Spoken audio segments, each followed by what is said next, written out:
Je pense que, je me permets de vous dire une chose, j'ai une idée qui m'est venue un peu à l'esprit en écoutant, parce que je ne suis pas arrivé ici avec des idées préconçues entre terreur et espoir. Je suis plutôt optimiste Ah, moi quand aussi. j'entends. Mais j'ai l'impression que par rapport au temps, nous soyons un peu, moi ça me fait penser un peu quand j'essaie des dossiers dans lesquels je sais où je vais, mais les clients ne le voient pas trop, et on est un peu au milieu de la mer, on ne voit pas tout à plus le port du départ, et on ne voit pas le port d'arrivée. Je donne cette image-là parce qu'elle me semble assez intéressante. Pourquoi je dis cela? Parce que je pense que l'espoir, nous on sait où on va. Ça veut dire que certainement pas pour revivre la même société que nous avons connue là, qui a mis en exergue tout ce que de négatif peut avoir.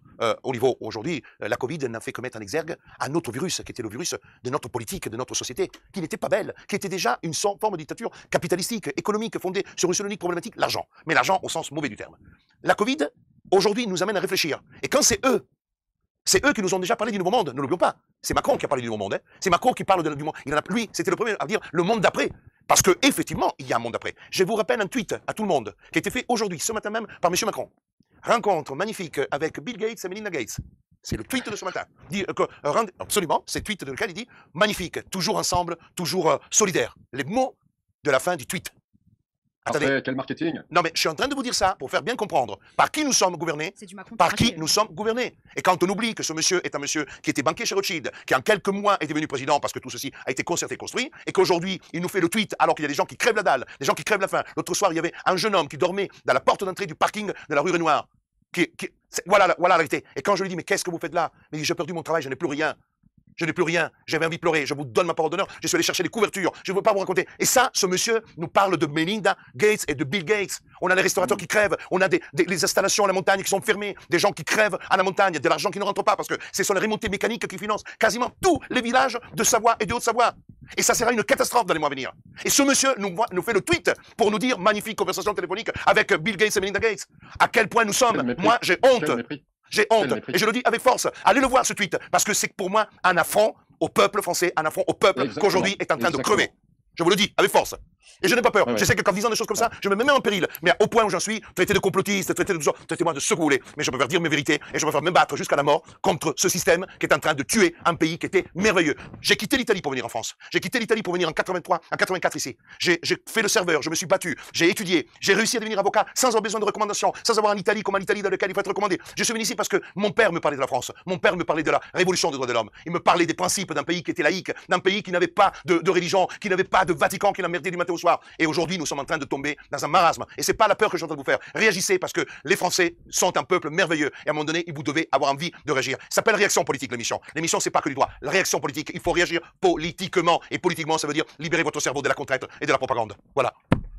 Ouh là là, ouais, exactement, tu as réveillé une foule et une rafale de commentaires que j'aimerais juste un peu transmettre.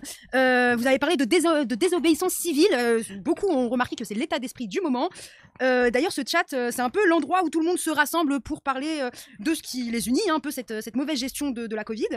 Et du coup, on se demande tous. Pas que de la Covid, hein. Oui, effectivement, mais du coup, tout ce qui est toute cette crise sociale que la Covid a fait ressortir un peu, et on se demande tous, ou la plupart se demandent si un Nuremberg du Covid sera possible. À l'état, tu as deux choses. Alors, je me permets de dire une chose à tous les amis qui nous suivent, parce que là aussi, il y a des choses qui sont.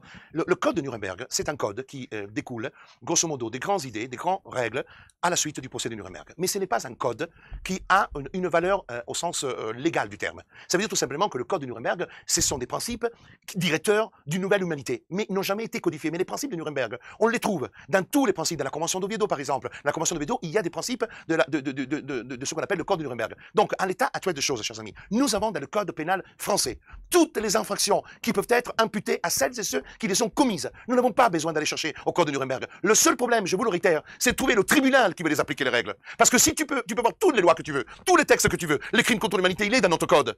Les crimes contre l'humanité sont dans notre code. Mais si tu ne trouves pas un juge d'instruction qui va les poursuivre, tu ne les auras pas, les sanctions. Quand tu auras les politiques qui sont jugés par la Cour de justice de la République, qui est une cour, dans un pays, mais des pays d'Afrique n'ont même plus de cour pour juger les hommes politiques. Et nous, en France, nous avons une cour spéciale pour juger les politiques. C'est ça qu'il faut comprendre. Et vous voulez comprendre comment fonctionne le système? Un conseil d'État avec des fonctionnaires qui ne sont pas des juges. Ce sont des fonctionnaires qui siègent à jouer les juges. Vous avez les tribunaux judiciaires qui n'interviennent pas. Le Conseil constitutionnel qui n'a pas rendu une décision, mis à part la loi Avia, où ils se sont mis d'accord parce que du fait qu'ils ne voulaient pas la retirer, mais vous savez comment fonctionne? C'est de la magouille. La loi a été cassée par le Conseil constitutionnel. Mais parce qu'il y a eu un accord entre le président, le gouvernement et le Conseil constitutionnel pour la bouffer, pour la détruire, afin qu'elle ne soit pas publiée. Et les Français se disent, oh là là, t'as vu le Conseil constitutionnel génial, a cassé la loi Avia. Mais vous n'avez rien compris. Vous avez rien compris. Nous n'avons plus de justice. Quand vous avez le Conseil constitutionnel qui valide une loi organique qui a été examinée en moins de 15 jours, en violation de la loi, des textes constitutionnels qui imposent qu'une loi organique doit être, même en procédure d'urgence au minimum, examinée pendant 15 jours, et que la loi organique n'est pas considérée inconstitutionnelle, qu'est-ce que vous voulez de plus? Quand vous n'avez pas, vous parlez de la Cour européenne des droits de l'homme, je termine. Il n'y a pas de contre-pouvoir dans ce Il n'y a pas de contre-pouvoir. Et quand vous avez la Cour européenne des droits de l'homme, vous avez entendu une décision rendue par la Cour européenne? Non, parce qu'il y a un texte, l'article 15. Il suffit un État d'écrire au secrétaire général de la Cour en disant: nous vous informons que nous prenons des lois liberticides à cause de la santé. Très bien. On n'applique plus la Convention européenne de sauvegarde de l'homme. Pourquoi? Parce que c'est du pipeau. Parce que la Convention européenne de sauvegarde de l'homme, c'est du pipeau. C'est une opération de fumisterie juridique qui n'a aucune valeur, si ce n'est que pour juger des conneries monumentales, mais pas pour intervenir quand il faut faire peur aux États. Pourquoi? Parce que le Conseil de l'Europe et pas l'Union européenne, dont naît la Cour européenne des droits de l'homme, sont financés par les grands de ce monde, Soros, qui verse des millions d'euros, et monsieur Bill Gates. Et quand vous avez des juges qui jugent à la Cour européenne des droits de l'homme, 11 juges font partie de 11 organisations non gouvernementales financées par Soros. Quand les juges ont des formations, dont je ne sais pas exactement où va l'argent, sont financées par Soros, comment voulez-vous avoir une justice? Et ces choses-là, je les dénonce, je les contre-dénonce, et quand je les ai dites déjà dans mes vidéos. Or, si j'ai dit des mensonges, pourquoi on m'attaque pas? On m'attaque parce que ce ne sont pas des mensonges, parce que c'est la réalité juridique. Et quand tu n'as pas la possibilité de réaliser tes droits devant un juge, tes droits, c'est du papier toilette. Tu peux le jeter aux toilettes. Ça n'a aucune valeur. Mais Samia, maintenant que tu ne me trompes pas, tu me poses une question. Donc en fait, la loi, ce n'est que selon ce qu'en font les juges. Je suis en train de... C'est pas ça fort. Quand il y a un conflit, soit entre deux personnes, ou entre une personne et un État, ou une administration, il te faut un juge s'il n'y a pas une reconnaissance du droit. S'il y a deux voisins qui se tapent dessus, soit ils signent une transaction, sinon ils doivent aller devant le juge pour trouver une solution. Si j'ai un conflit avec l'État, il me faut un juge qui tranche le contentieux qu'impose moi et l'État. Mais si tu n'as pas ce juge, ça veut dire tout simplement que ton droit contre l'État est mort. C'est l'État qui va gagner et c'est l'État qui va te l'imposer. Voilà la réalité. Donc la séparation des pouvoirs n'existe pas. Mais il n'y a pas de séparation parce que de toute façon, il n'y a pas de pouvoir séparé. Le Conseil d'État, la justice administrative, n'existe pas. La justice administrative, il y a justice quand tu as des juges. Un juge, c'est quoi? C'est un tiers, impartial et désintéressé. Tu ne peux pas faire arbitrer un match de foot par le masseur de l'équipe adverse. Tu cherches un arbitre. Habillé en noir, en jaune, qui ne soit ni le masseur, ni le kiné, ni... Non, tu cherches un arbitre. Alors que là, nous sommes en train d'avoir des arbitres qui sont les masseurs de l'équipe adverse. C'est une métaphore pour tenter de vous faire comprendre. Parce que je répète cela. Et quand je vous dis que la crise de notre système politique, c'est que les institutions que nous avons, c'est du pipi de chat. Et il faut les réformer. Il faut que la démocratie revienne dans les institutions. Il faut que le peuple siège dans les institutions. Parce que la seule, une des institutions qui fonctionne bien dans notre pays, c'est la cour d'assises. Vous savez pourquoi? Parce qu'il y a 9 jurés, le peuple. Et cette juridiction fonctionne bien. Ça veut dire que quand vous avez 9 jurés, qui ne sont même pas élus, tirés au sort, qui statuent dans des affaires d'une extrême gravité, qui prononcent avec des juges des peines pouvant aller jusqu'à la perpétuité. Alors, est-ce que ça serait si compliqué d'avoir des hommes et des femmes français qui siègent au Conseil constitutionnel et en faire devenir une cour constitutionnelle? Qui siègent à un Conseil d'État, en vrai, avec des vrais juges? Chers amis, c'est là qu'est tout l'enjeu politique de ce... Le monde d'après sera le monde de Macron. Si on continue à le vivre comme ça sera un monde peut-être qui soit démocratique, populaire, respectueux de la dignité humaine, si effectivement c'est le peuple qui se réapproprie du pouvoir. Donc du coup, comment on fait pour changer tous ceux qui siègent à ce conseil qui nous représentent tu ne peux pas, parce que c'est nommé par le gouvernement, parce que les membres du conseil constitutionnel sont nommés 3 par le gouvernement, 3 par le président du Sénat, 3 par le président de l'Assemblée nationale. Mais quand tout est maqué, comment peux-tu... Donc voilà, mais le problème, c'est que les Français qui n'ont pas la pratique, c'est pour ça que Réaction 19, j'ai commencé pour réveiller, pour faire comprendre que le fonctionnement de nos institutions, comme en Italie, comme en Espagne, est bidon. Parce qu'aujourd'hui, le système est chapeauté par le haut et on décide de mettre des fantassins au service d'une économie qui tient le pouvoir. Parce que des multinationales, des Bill Gates, des Big Data, des Big Pharma, ils n'en ont rien à cirer du peuple. Et il faut bien se le mettre dans le crâne. Le peuple, ce sont des consommateurs qui doivent acheter des iPhones, qui doivent acheter des ordinateurs, qui doivent ingurgiter du Doliprane. C'est ça le peuple pour les gens qui ont des milliards. Parce que si moi j'avais 300 milliards ou 100 milliards, je ne serais pas en train de parler avec vous. Je ne serais pas ici, je serais en train de téléphoner à mon ami Xavier Niel ou à mon ami Bernard Arnault pour dire est-ce qu'on garde Macron ou on met Walid à notre service pour la prochaine présidentielle? Macron, c'est mieux. Non mais je l'ironise, mais je tente de vous faire comprendre. C'est comme ça que les choses fonctionnent. Siècle 21, c'est de là qui sont la plupart des ministres de Macron. Siècle 21, directement rattaché à Sciences Po, dont le président M. Duhamel qui a démissionné et qui a incestueusement eu des relations avec le fils de M. Bernard Kouchner qui était ministre des Affaires étrangères, qui était marié avec Mme Ockrent qui était la présentatrice du genre. Mais qu'est-ce que vous voulez de plus? De penser qu'on est dans un état de merde? Dernière question. Encore de plus, mais il faut regarder ça. On a été géré. Ces gens-là invités dans les émissions. Monsieur Kouchner, médecin du monde, oui. Mais ce sont des gens qui n'ont pas dénoncé un crime. Vous savez que ne pas dénoncer un crime, c'est un délit. La non-dénonciation des crimes est un délit. Ça veut dire qu'aujourd'hui, tous ces gens-là sont des gens qui ont dirigé la France, qui ont participé à la mise en œuvre de processus législatifs, qui ont décidé pour nous, qui ont décidé pour le peuple, et qui ont violé des lois essentielles. Moi, je suis père de famille. On me touche mon enfant. je vais le massacrer, j'irai en tôle, et je serai heureux d'aller en tôle, je vous le jure, je serai heureux, j'irai avec honneur. Pourquoi vous êtes là? Parce que j'ai frappé celui, alors que M. Kouchner, il dit j'avais envie de lui casser la gueule, il ne l'a pas fait, il ne l'a même pas dénoncé. Non, il a signé même une pétition en 76 pro-pédophile. Bon, alors c'est pour cette raison que je suis en train de vous dire, c'est avec cœur et passion que je vous parle. L'espoir existe. Si, effectivement, en regardant Hold Up, en lisant des bouquins, en allant sur Internet, en suivant des émissions de chaînes qui ont envie, les gens ont envie de comprendre, et pas de la nuance, parce qu'il n'y a pas de nuance. Quand il y a viol d'un enfant, il n'y a pas de nuance. Quand il y a viol d'une femme, il n'y a pas de nuance. Quand il y a le viol d'un enfant, il n'y a pas de nuance, et ça, il faut le dire avec force. Il n'y a que la condamnation, et ces gens-là doivent être en tôle. Et pas des gens qui osent encore aller chercher des excuses. Et ça, je le dis, et à un moment donné, c'est lié, parce que la Covid-19, et tout ceci sort actuellement. Ça veut dire vraiment que la Covid-19 a fait monter ce qui était le pire, mais peut-être des choses qui ont été cachées. On dirait pourquoi il y a la Covid, et en même temps, il y a la fille de Kouchner qui fait un bouquin, qu'il y a encore des dénonciations nouvelles qui ressortent, qu'il y a la fille de Berry, qu'il y a un tel. Voilà.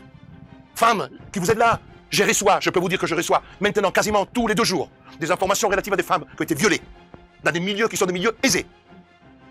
J'en ai la chair de poule de ce que je vous dis là. Et des personnes qui gèrent la France, des personnes qui ont fait partie d'organismes de même judiciaires. Alors quand je vous permets de dire que nous sommes dans un contexte pourri et qu'il faut vraiment avoir envie, mais pour moi, le peuple n'est pas pourri. Je crois au peuple. Non. Je crois à celles et ceux qui m'envoient des messages, je crois à celles et ceux qui m'envoient des lettres, je crois à celles et ceux qui ont des réactions 19, je crois à celles et ceux qui nous suivent et qui se battent tous les jours. Je crois aux mères de famille qui renvoient, qui mesurent avec l'oxymètre l'oxygène de leurs enfants. Je crois à ces France-là. Je crois à cette France-là. Je crois à une France qui pleure, à une France qui rit. Je crois à une France qui parfois m'insulte. Ce n'est pas grave, parce que parfois je me suis mal expliqué, ou parfois j'ai mal fait quelque chose. Et parfois ils peuvent avoir aussi raison. Mais je crois à la France des gens qui ont envie de penser que le monde n'est pas celui que Macron veut nous vendre, ou qu'il veut nous imposer. Chers amis, il est 18h15. Christophe, tu voulais dire quelque chose? Non, j'adhère et je suppose que mon ami Pierre également, évidemment.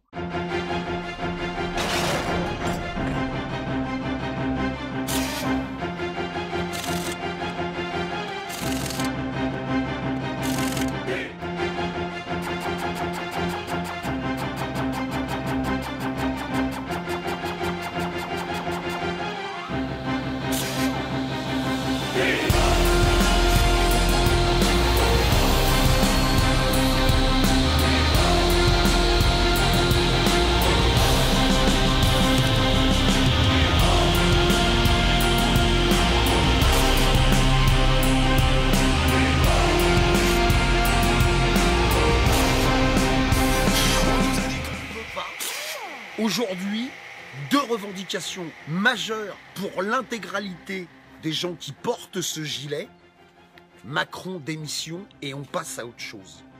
Tu es en train de nous faire une allocution, je ne sais pas si elle est terminée, je ne regarderai pas la fin, ça ne me concerne pas. C'est maintenant qu'il faut rien lâcher. C'est maintenant qu'il faut continuer. C'est maintenant qu'il faut aller au bout des choses. Samedi, il faut aller à Paris. Continuons de filtrer les ronds-points. Continuons de filtrer le pays. Continuons de montrer à ce mec que le peuple refuse catégoriquement toutes les conneries qu'il nous propose. Moi, ma seule satisfaction, c'est que demain, des milliers et des milliers d'hommes peuvent être secourus dans toute la France. Grâce à nous. Des hommes et des femmes qui vont trouver un toit sur la tête. Je veux être le porte-parole de toutes les personnes qui sont en souffrance. En France, en Dom-Tom, je pense à la Guadeloupe, à la Martinique, je pense à l'île de la Réunion qui souffre aussi en ce moment, je pense à tout le monde, pas seulement à la métropole. Il est temps maintenant de nous unir dans le respect. La plupart des gens, il y a un dénominateur commun. Si on est dehors du matin au soir, c'est quand même bien grâce aux mesures que votre gouvernement a prises. C'est celles qui ont fait déborder le vase. Mais le vase était déjà plein. Et maintenant, le tout, c'est pas de savoir qui a fait quoi. C'est de savoir ce que vous, qui devriez nous servir, pas nous asservir, vous faites pour nous. Nous, exactement. Si on est dans la rue du matin au soir, c'est parce que vos mesures, là, qu'on entend, on a l'impression que vous descendez de la Lune. Il n'y a personne qui a 1000 € pour changer de bagnole, même si vous en mettez 4000 dessus. Non, laissez-moi finir, vous, maintenant. Les gens qui sont là et les gens qui se battent, ils sont à moins 30, à moins 100, à moins 50, à moins 500 tous les mois. Et depuis longtemps. S'il vous plaît. Et ça, c'est après avoir épuisé toutes les ficelles. Ça veut dire on n'emmène plus nos femmes au cinéma. On va plus au restaurant, on ne fait plus de cadeaux aux gosses, on ramène plus de fleurs à la maison. Toutes ces petites choses-là, on les a déjà supprimées depuis longtemps. On achète de la bouffe pour chiens, On nourrit nos enfants avec à cause de vous. On est au bout du rouleau, c'est pour ça qu'on est dans la rue. Et c'est la seule chose que vous devez faire remonter, c'est qu'on est au bout du rouleau. Et je voudrais juste terminer comme ça. Monsieur Macron, il a ouvert la boîte de Pandore, mais vous et lui, vous savez pas quand c'est que vous la refermerez. Méfiez-vous du peuple, vous l'avez mis dans la rue, mais vous arriverez peut-être pas à le faire rentrer dans la maison. Mettez-vous bien ça dans le crâne. Et si vous trouvez... Au final, il apporte aucune solution. Ici, je pense que, comme vous avez pu le voir, on a fini par couper. Parce que clairement, on voit pas pourquoi l'écouter alors que lui, il nous écoute pas, quoi. On s'attendait à quelque chose d'un peu plus correct venant de sa part. Voilà, c'est toujours pareil. Il passe par des moyens détournés. Oui, c'est très bien écrit, c'est très bien parlé, mais on a l'impression qu'il parle plus aux syndicalistes et puis aux personnes qui sont de la haute qu'au petit peuple, comme il nous l'a déjà dit, le petit peuple. Pour moi, c'est tous des gens qui devraient se mettre dans notre situation, qui mettent les habits de travail et puis qui voient y commencer, quoi. La vie de tous les jours, quoi.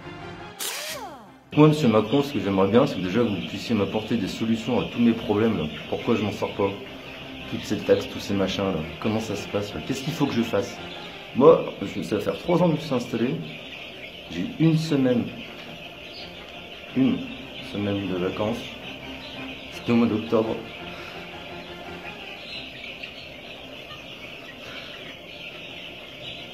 Et pourquoi je l'ai pris cette semaine de vacances? C'est parce que c'est la MSA qui m'a payé une semaine de vacances. Ça s'appelle l'aide au répit.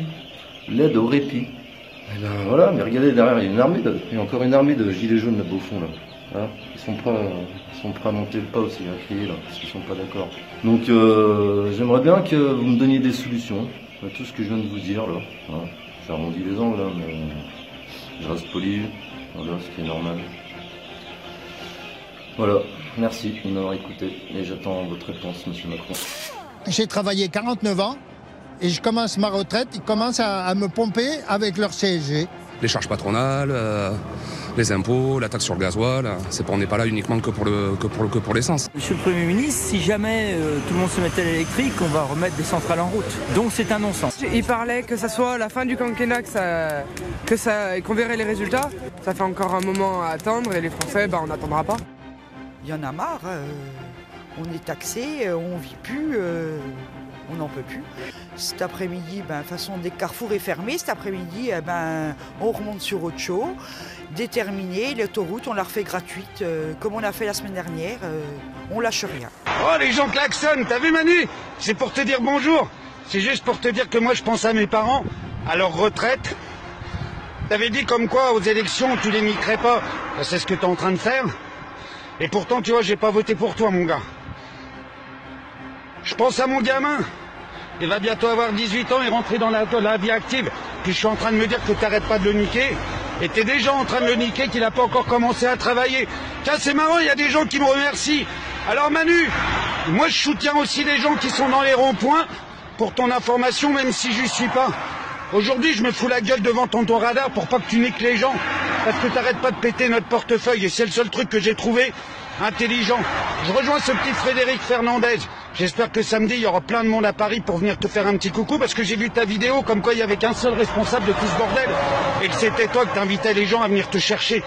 Moi, j'ai pas de pognon pour monter samedi à Paris pour venir te faire un petit coucou.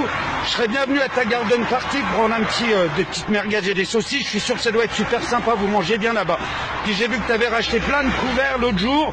C'est super cool, t'as une belle vaisselle, je suis content pour toi, ça me fait chier de pas pouvoir venir, sincèrement. Tiens, regarde. Le mec, il est content aussi, lui, il est en train de se dire qu'il est passé plus vite que la limite réglementaire à 80 km/h pour soi-disant avoir moins d'accidents sur la route. La seule chose que tu as réussi à faire, c'est d'augmenter, tout simplement, le nombre de PV. Et t'es un gros malin, Manu. T'es un gros malin, Manu. Mais comme l'a dit le gars sur la petite vidéo l'autre jour, la France en colère, toi tu nous mets un truc gros comme ça, nous on est 67 millions à te mettre un petit truc comme ça, mais 67 millions de petits trucs comme ça, je peux t'assurer que ça va te faire un gros trou. Allez, bisous Manu.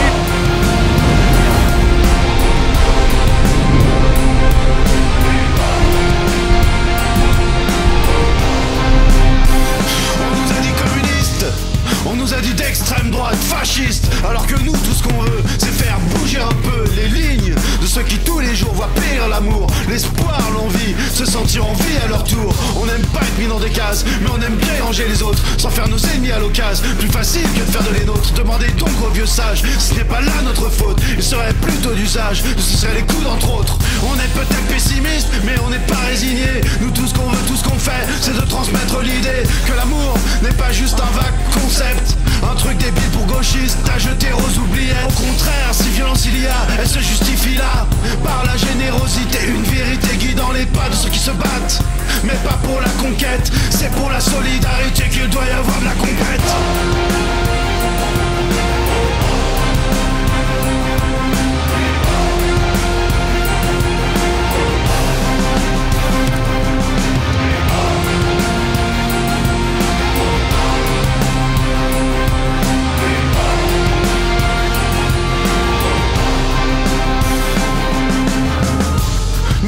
Tous être des terroristes, poser des bombes sous leur limousine. Mais comme disait LLP, nous ne céderons pas à cet appel au crime. Nous pourrions tous ne plus penser à rien, scotcher le soir devant TF1. Mais plus ça va et plus l'on endure, plus l'on souffre, plus l'on bouffe de cette peur du lendemain. Il est d'urgence de unir nos colères. Ne pas se faire diviser n'est pas une mince affaire. Nous perdons plus notre temps à se prendre la tête, pendant que nos dirigeants eux vont dealer au siècle. Bien sûr que nous ne sommes pas des leaders politiques. Ce que nous voulons tout au plus, c'est offrir la musique de ce qui sera bientôt plus qu'une manifestation, et même pourquoi pas une révolution.